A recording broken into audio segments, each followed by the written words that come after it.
दोस्तों आज हम बात करने वाले हैं थॉर पार्ट 2 मूवी के बारे में। इस मूवी का नाम थॉर द डार्क वर्ल्ड भी रखा गया था और ये मूवी एमसीयू की one of the most important movie में से एक है। इसमें जो विलन दिखाया गया तो दोस्तों मूवी एक्सप्लेन सीरीज के नए एपिसोड में आपका स्वागत है। आज हम बात करने वाले हैं Thor the dark world movie की। एमसीयू की इस 8 मूवी में थॉर का सामना एक ऐसे दुश्मन से होता है जो कि पूरे ब्रह्मांड को अंधेरे में डालना चाहता था। वैसे तो ये एमसीयू की बहुत इंपॉर्टेंट मूवी है, पर ये कई लोगों को ठीक से समझी नहीं।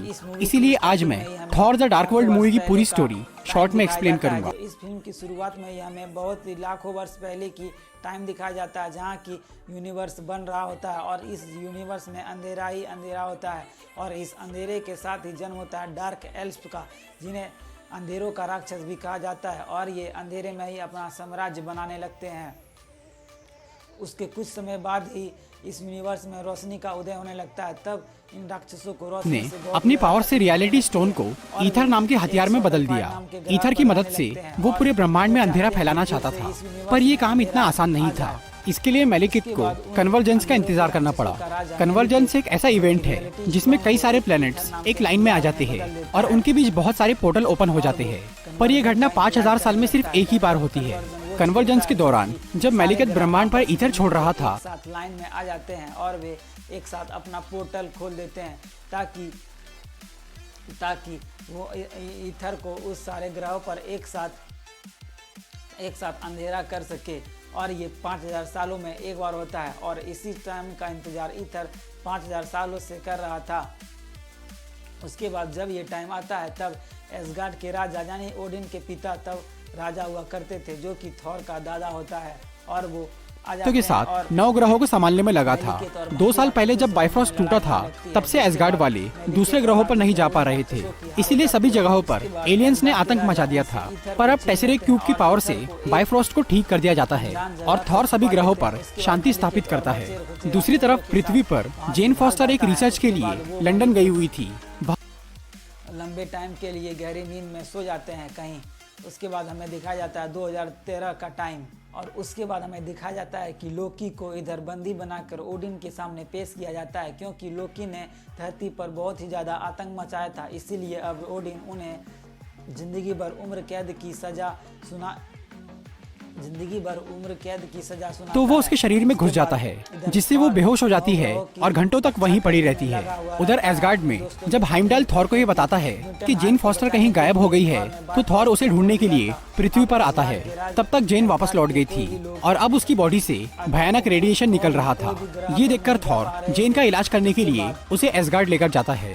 वहाँ पर जब ओडिन जेन को देखते हैं तो वो समझ जाते हैं कि उसकी बॉडी में ईथर है और वो ईथर धीरे धीरे उसकी जान ले रहा था। ओडिन और एसगार्ड के डॉक्टर्स जेन की बॉडी से ईथर निकाल नहीं पा रहे थे, इसीलिए जब तक जेन ठीक नहीं हो जाती तब तक उसे एसगार्ड में रखने का फैसला किया जाता है। दूसरी तरफ मेलिकिथ को जैसे ही ये महसूस होता है कि किसी ने ईथर का इस्तेमाल किया तो वो होश में आ जाता है और वो फिर से अपने अधूरे मिशन को पूरा करने में लग जाता है।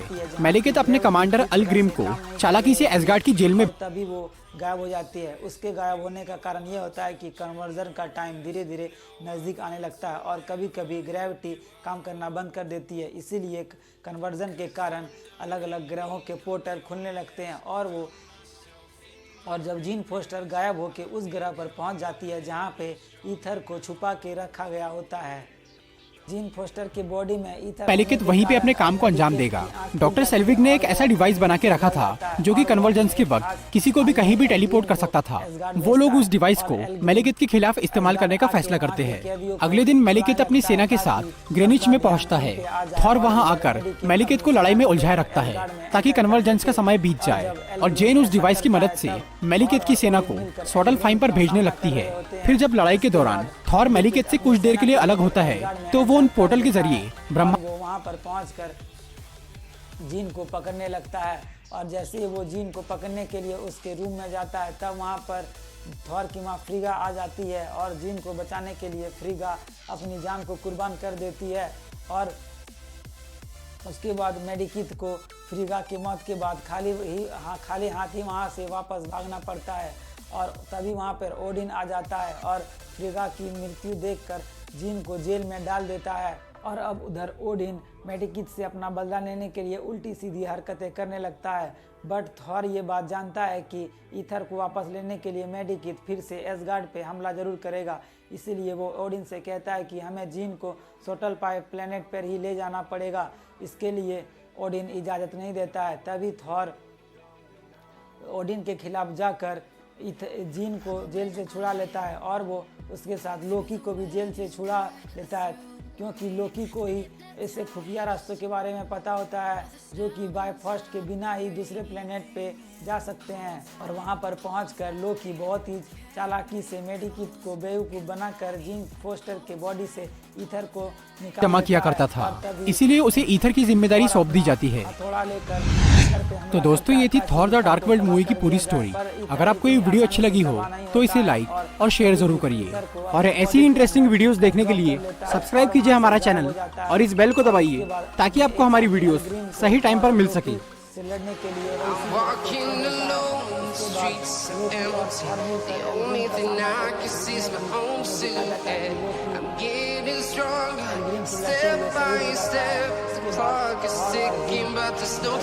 रिपोर्ट हो जाते हैं और वे वहां पर जाकर डॉक्टर सेल्विक से मिलते हैं। और इधर डॉक्टर सेल्विक ने पहले से ही एक ऐसा डिवाइस बना लिया होता है जो कि कन्वर्जन के टाइम किसी को भी कहीं भी टेलीपोर्ट कर सके। और वे ये फैसला करते हैं कि कन्वर्जन के टाइम हमें इस डिवाइस को मेडिकिट के ऊपर यूज़ करना चाहिए। और अब उसके बाद दूसरे ही दिन मेडिकिट अपने सेना को लेकर ग्रेनिश पहुंच जाता है। वहां पे थॉर भी आ जाता है और वो मेडिकिट को रोकने का कोशिश करता है ताकि कन्वर्जन का टाइम बीत जाए। और इधर उस डिवाइस की हेल्प से जीन भी मेडिकिट की सेना को एक एक करके शटल फाइट ग्रह पे टेलीपोर्ट करने लगती है। और लड़ाई के कारण जब मेडिकिट और थॉर एक दूसरे से अलग होते हैं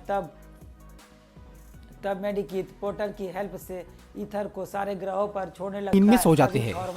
फिर 5000 साल बाद सन 2013 में लोकी को ओडिन की अदालत में पेश किया जाता है। लोकी ने धरती पर जो हंगामा किया था उसकी वजह से ओडिन उसे जिंदगी भर कैद में रहने की सजा देते हैं। दूसरी तरफ थॉर अपने दोस्तों के साथ 9 ग्रहों को संभालने में लगा था।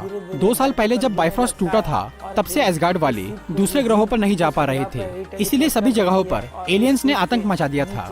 पर अब टेसेरेक्ट क्यूब की पावर से बायफॉस्ट को ठीक कर दिया जाता है और थॉर सभी ग्रहों पर शांति स्थापित करता है। दूसरी तरफ पृथ्वी पर जेन फॉस्टर एक रिसर्च के लिए लंदन गई हुई थी। वहाँ पर एक बिल्डिंग में ग्रेविटी होता है और अब पूरे ब्रह्मांड मेडिकिट के घर से बच गया होता है। उसके बाद अगले इस सीन में हमें दिखा जाता है कि थॉर अपने पिता ओडिन के सामने अपने गुनाह कबूल कर रहा होता है और वो फिर से एक बार अब राजा बनने से इनकार कर देता है। और थॉर यह बात कह के वहाँ से चला जाता है। उसके बाद हमें दिखाया जाता है कि ओडिन नहीं होता बल्कि लोकी ओडिन का रूप लेकर वहाँ पे बैठा हुआ होता है और अपने जादू से अजीब तरह से काम कर रही थी। जब जेन उसकी इन्वेस्टिगेशन करने जाती है तो वो अचानक वहाँ से गायब हो जाती है। असल में ये सब इसीलिए हो रहा था क्योंकि अब फिर से कन्वर्जेंस का वक्त नजदीक आ गया था। उससे ग्रेविटी कम हो रही थी और हर जगह पोर्टल्स खुलना शुरू हो गए थे। ऐसी ही एक पोर्टल से जेन फॉस्टर उस प्लेनेट पर पहुंच जाती है जहां पर ईथर को छुपा के रखा गया था।